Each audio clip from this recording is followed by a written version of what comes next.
Hey y'all.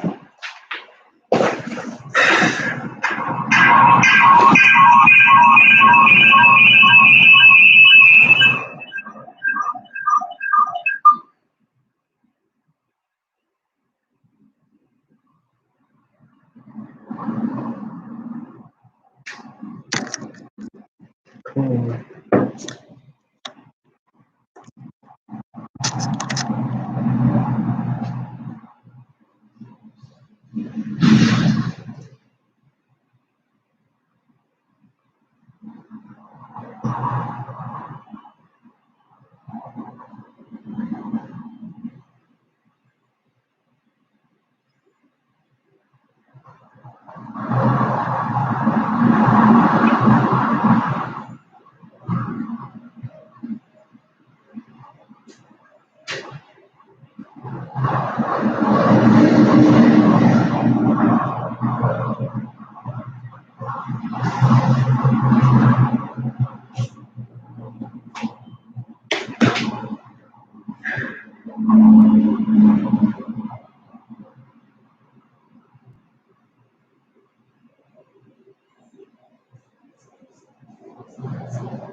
I think this is going live, yeah.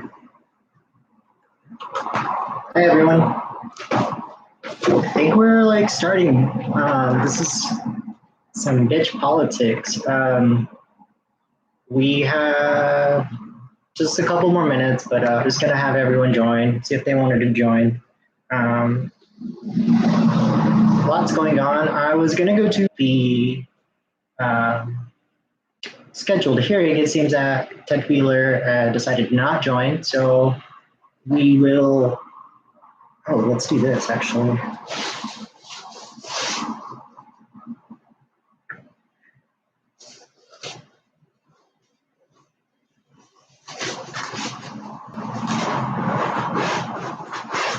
Okay.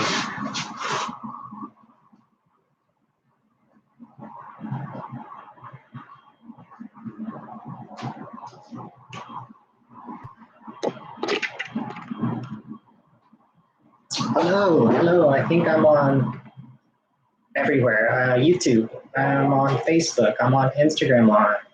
So hopefully people are soon going to be watching.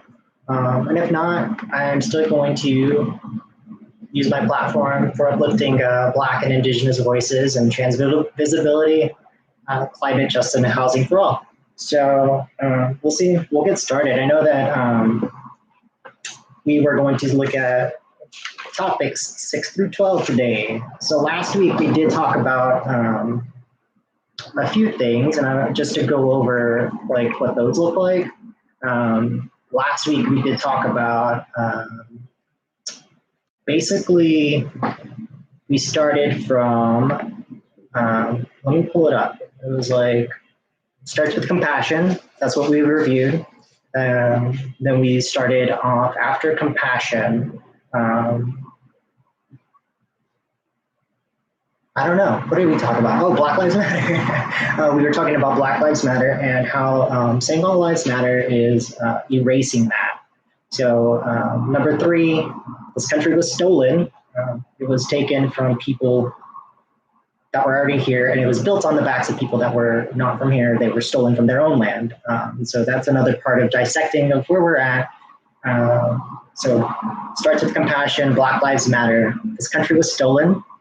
Number 4 is giving gratitude for where we came from. So like we owe everything to our Black and brown ancestors that created this movement for us and that have fought for injustices long before us. Pride was founded on a riot. So I want that to invigorate us and know that like we're just starting like where we came back from.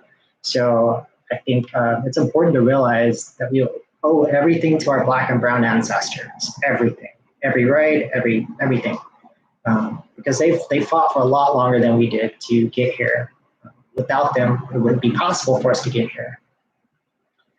In the same note, there seems to be a lot of neoliberalism around Sarah Iannarone stealing the platform from Teresa Rayford, and we've already called on her to drop out of the race and stop stealing the microphone from Black women and exploiting Black labor. Sarah Iannarone is a white savior. Ted Wheeler is a colonizer, so that's what we're stuck with. So it's important to pay homage from where you came from, and with Sarah's rhetoric and Ted's rhetoric, we're not there yet. So just a reiteration to be grateful for our Black and brown ancestors. Number 6 is that you do not have an inner Black girl, and that goes on to you don't have a spirit animal unless you're Native. You don't have a tribe. So those are kind of the things we reviewed last week. This week we're going to be going into topics number 7 through 12. So we'll start with number 7. Number 7 is, let me actually put this on Jitsi if anyone wants to join. But yeah, number 7, the rich do not care about our struggles. Capitalism is not our friend. So that's number 7. That's something else I had to dissect coming from West Texas, a small town. It's like we were always taught about bigger and better in Dallas. And, you want a lot of notoriety, things like that, but it's not, capitalism isn't the way. We've seen how the past month or so, how it's been exposed. This entire capitalist system has been undermined by 2 weeks of people not working, and by trying to resolve that, people are going back to work and creating more hectic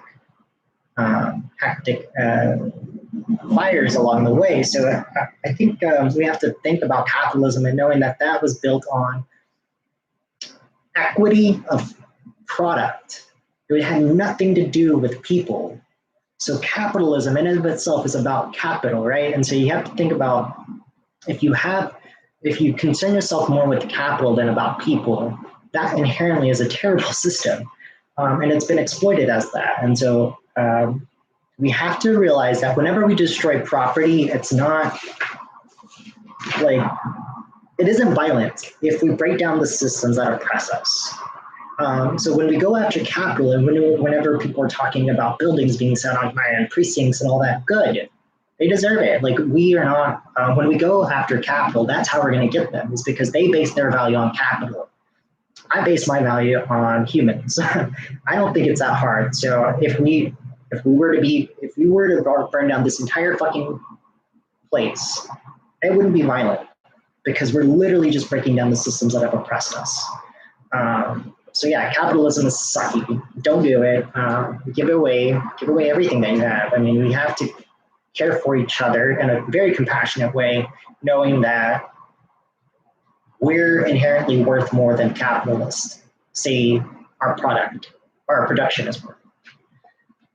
So that's been kind of hard for me, is knowing that like my value is not in how much money I make or how much, how big my house is or the car I don't have. So it's important to take care of each other, and going back to compassion. Like, it literally goes back all the way to compassion. It's taking care of each other.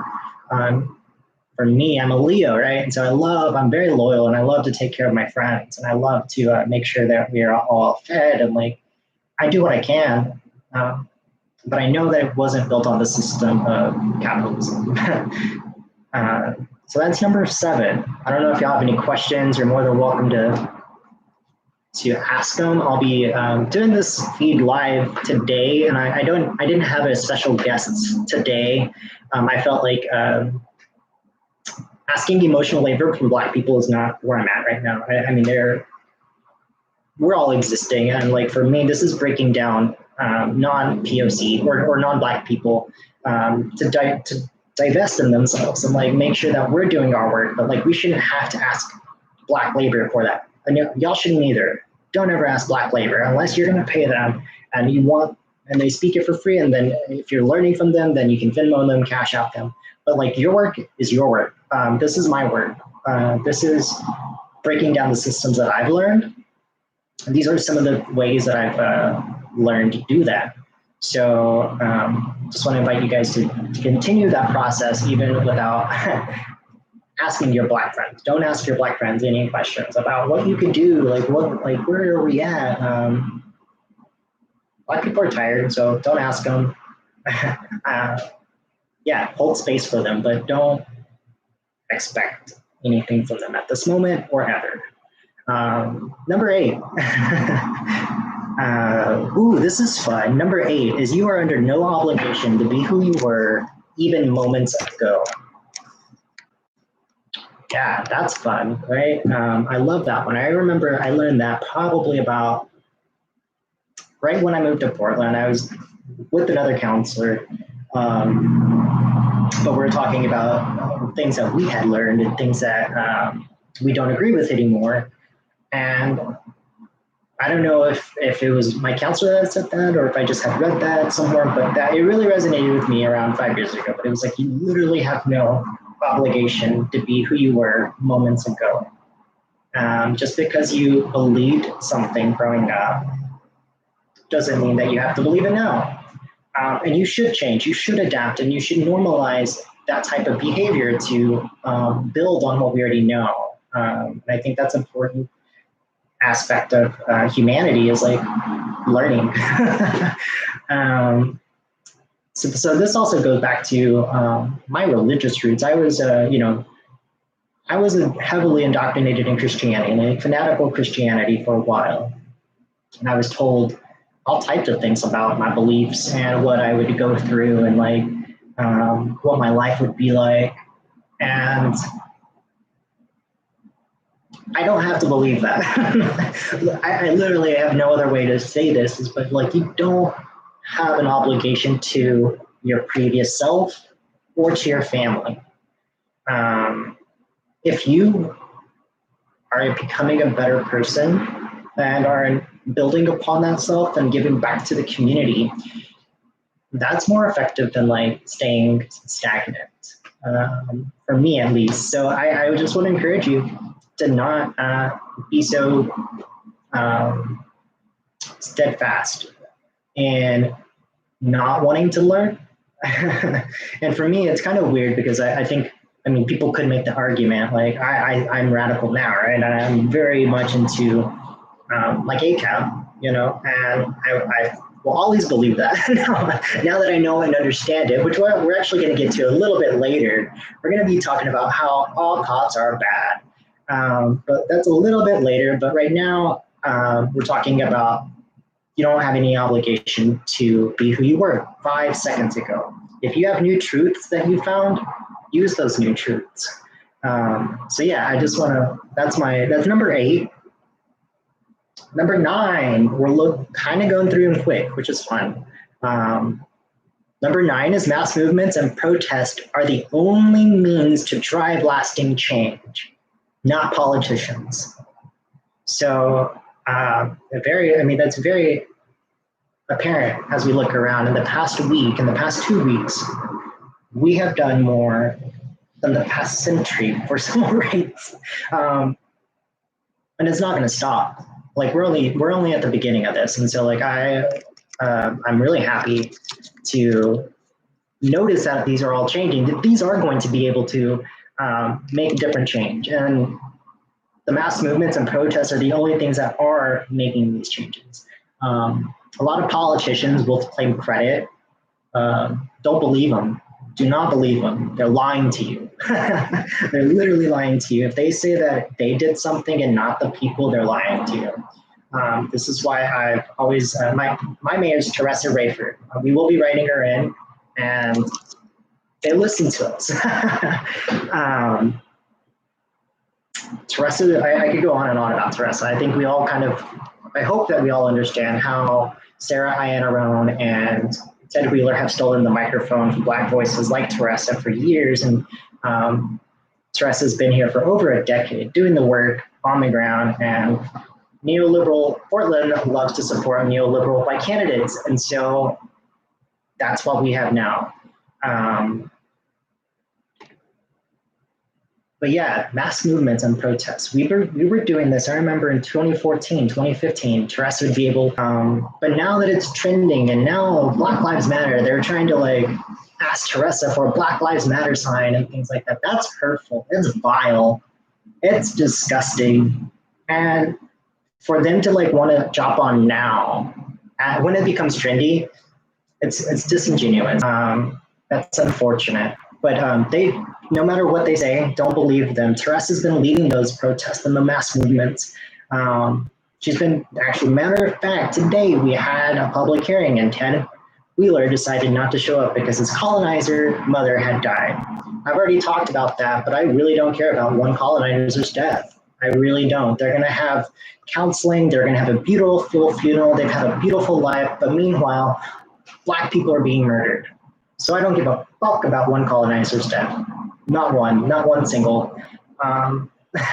So yeah, mass movements and protesters are the only means to drive lasting change, not politicians. That's number 9. Number 10, the tide is changing. When I was thinking of this specific number 10, when I was reminded of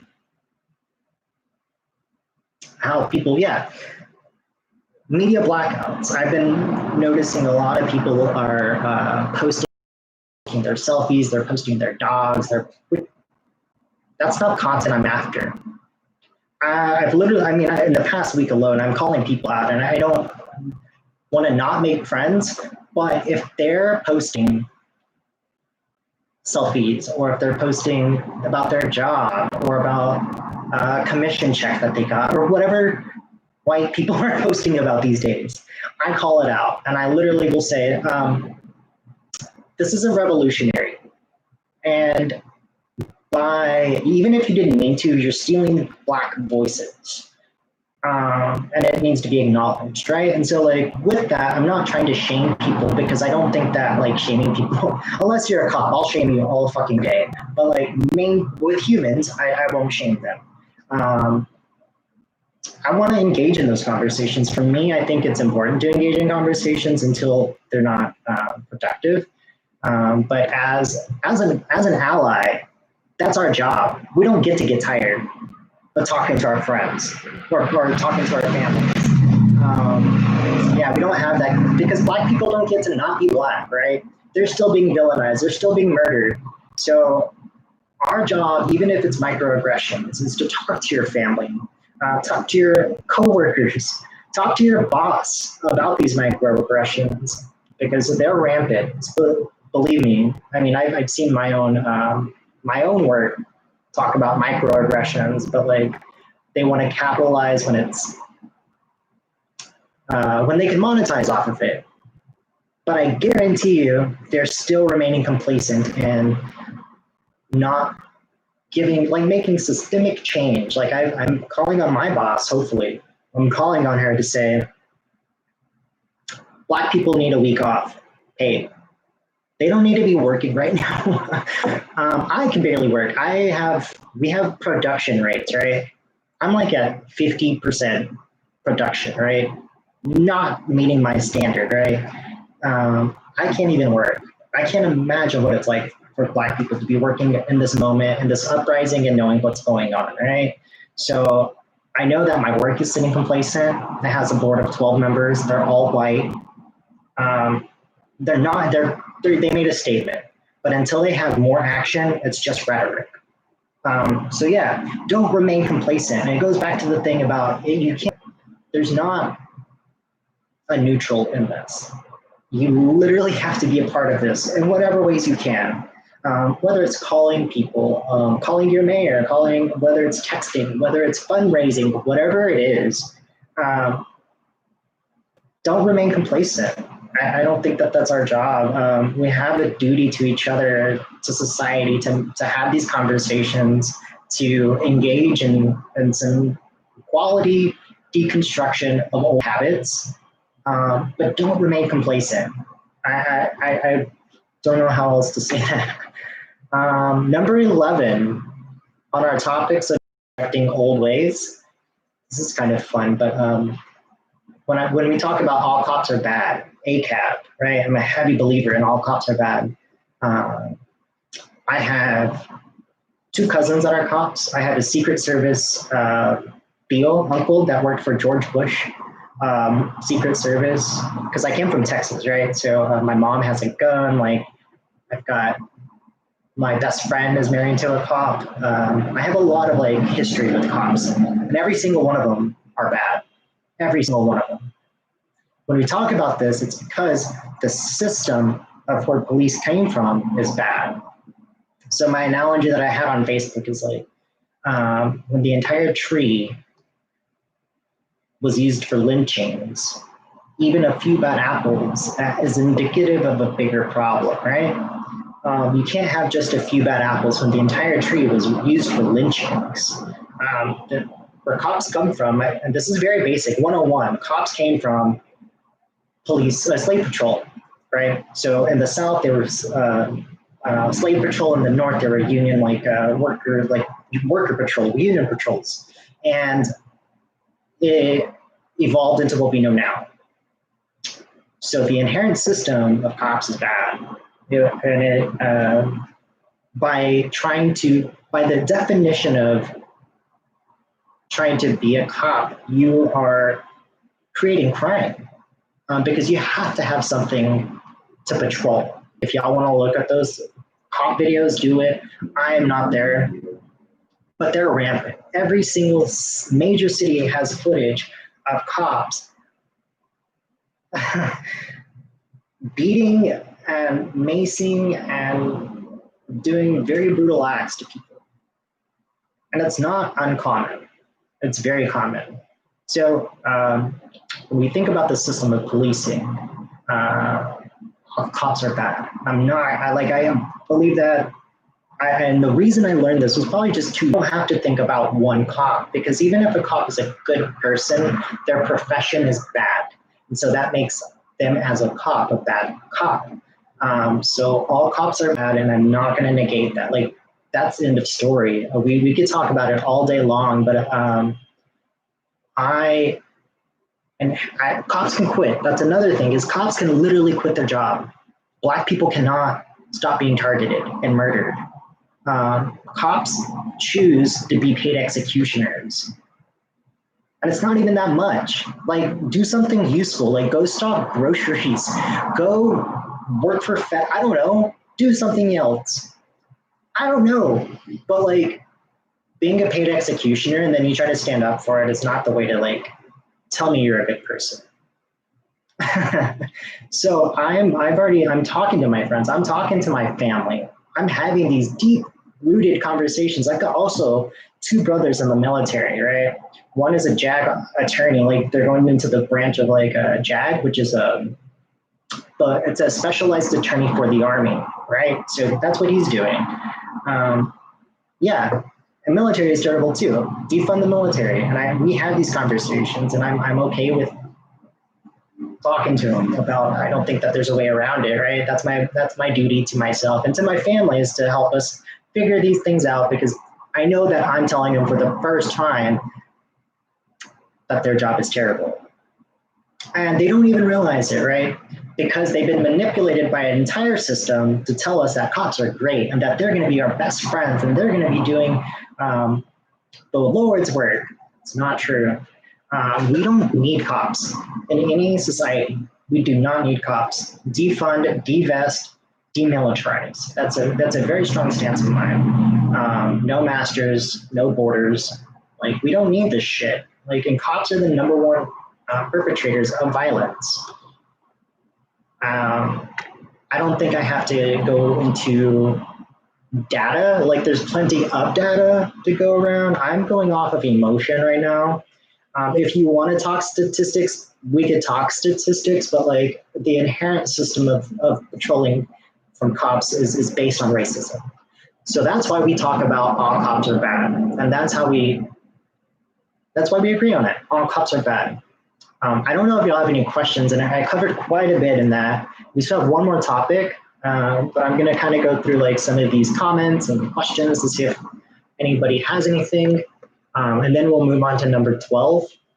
The number 12 topic, which is trans people and two spirits have existed for a millennia, and the binary is what we should be afraid of. And so I remember resonating with that one because of talking about Indigenous sovereignty. That's on my Bitch platform. It talks about Black liberation, Indigenous sovereignty, trans visibility, climate justice, and housing for all. So with number 12, this one is definitely with Indigenous sovereignty, talking about one of the ways that colonizers erase the identity of Indigenous people is the binary. They were like, you're either this or you're this. But long before that, two spirits and like trans people existed forever. You could look at every civilization. And there's been people that have, but yeah, colonizers are gonna try to take that away and say you're either this or that. So that's what we should be afraid of, is the binary, like saying you're either a male or a female or something like that. I'm non-binary, and I'll be very frank. Like I've been, yeah, I mean, my pronouns are they, them. I'm non-binary, and for me, this is very dear to me because I do fluctuate in my, like I'm gender fluid, right? So I have a bunch of like masculine traits that I like can attribute to who I am, but I have very feminine traits that I would never trade off. But for me, the reason I know that I'm non-binary is because I don't feel one, like I'm not one or the other. I do feel like the binary is what we should be afraid of, and to say like you're either this or that. Like the entire spectrum has been out there long before colonizers tried to dictate that you're either a male or a female. So that doesn't erase us. As hard as people are trying, and they have tried for generations to erase this type of conversation and this type of mode of who we are, we're not going anywhere. Trans people are people. Trans women are women. Trans guys are guys. Like I don't think that there's another way to say it. I know that we've had some conversations from the Harry Potter crowd about, you know, the trans community. And funny enough, I've actually never even watched Harry Potter. But if you're non-binary, if you're a trans person, I love you. I see you. I'll continue to fight for you in your existence because, yeah, we're not going anywhere, right?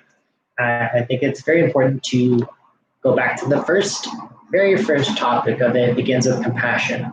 And so if you can like see somebody and they tell you their gender or their pronouns, believe them. Like, why are they going to lie to you? Why? What do they have to gain? I guess like there's fear and there's safety and there's different layers to that. But if somebody tells you who they are, they tell you that their pronouns are something, believe them. It's not up for debate. And yeah, I know that we're all learning. We're learning in real time. I'm learning in real time some things too. So like, these are why we're having the conversations. I'm just opening it up to who I can touch. I don't know how many people are out there, how many people are listening, but I will literally not stop talking about this. I'm going to be continuing to do this every week, and we're going to be deconstructing more topics every week. We're going to have next week, we're going to have, he was a former Senate candidate member, Albert Lee. He's a campaign, like one of my, yeah, I really do look up to him. So join us next week. We'll be there, but we're going to be continuing weekly conversations about like some deeply embedded topics that like should be, have a conversation about. I'm open to, like, if you guys want to talk about something else, you have a different topic that like you don't understand or maybe needs more clarification on. I have nothing but time. I literally have nothing but time to deconstruct the atrocities that capitalism has done and America has done and mass incarceration has done. I kind of want to go back to number 11 because that's a big, heavy topic about, how all cops are bad and how we have to talk about the different segments of policing and like over, mass incarceration is a big part of that, and how the 13th Amendment was the end of slavery as we knew it, but it just really went into cops and went into prisons. So that's kind of another thing. It was like the entire system is going to be bad when you talk about cops. So you can't just like say that, there's some good people or whatever, because the entire system is built on racism, mass incarceration of Black people. There's tons of documentaries that you could watch. There's tons of statistics that you could watch. And if you're not like realizing that Black Lives Matter and that all cops are bad, you're willingly choosing to not believe it, because there's tons of information out there to let you know that you're wrong. But yeah, I would just invite everybody to deal with these topics, to like have a conversation in your head, like go to bed, think about these things, write about these things, have conversations with your partners, your cat, your roommate, whatever it is. But like, I don't want this to fade out. This movement is ours. And we need each other more than ever, right? So we need to be able to communicate. We need to be able to organize. We need to be able to plan. And one of the greatest things about this is like through this all, I've found some really great joy in Black people. Like their humor is great. Like we have I've been watching Black People's Joy is great. I'm sure y'all have seen that. You about to lose your job. You about to lose your job. Like shit like that. Like she was getting arrested and she's still like making music. Like you're not gonna, these atrocities are not gonna stop. But it's important for us to remain together and support each other and still like laugh at a couple things. So one of the things I wanted to introduce at the end of these segments on every Wednesday, just kind of give you like what I've been laughing about and how I've been finding humor in those small moments and pockets of time between me crying or, being depressed or whatever. But yeah, that's been really fun. You about to lose your job. The remix, it hits hard. That's been great. I don't know if I can like maybe upload a link to y'all, but like that's been one of my jams for the past day. We've heard it in the riots, we've heard it in the chants talking about like, they've been literally singing it in front of the courthouse. You are about to lose your job. You are about to lose your job. It's beautiful. It's so much better than what they initially were chanting. I'm not even gonna chant, but yeah, I would encourage you guys, if you have questions, to like reach out to me. I'm definitely open for communication, some comments, some commentary. Still gonna be doing Friendship Fridays. This is gonna be on my personal platform, but yeah, every week we're gonna be talking about some deep-rooted conversations. So if you want to join me, you're more than welcome to. If you don't, we'll be uploading them with captions at a later time. So you're always welcome to view this video at a later point as well with captioning, because it's not revolutionary if it's not accessible. So caption your videos. It's not very hard. There's an app for it. So if you're doing any live stream, if you're doing any type of that, like it's super important to be accessible because without accessibility, it's not revolutionary. But yeah, I think we've already been through 7 through 12, so I'm gonna go ahead and cut this video off. We'll continue this next week with Albert Lee. So tune in next week, next Wednesday, 5 o'clock. We'll have former candidate for Senate and my homie, Robert Lee. Thank you all for joining. I'll be uploading this video soon. All right. Be dangerous together. All right.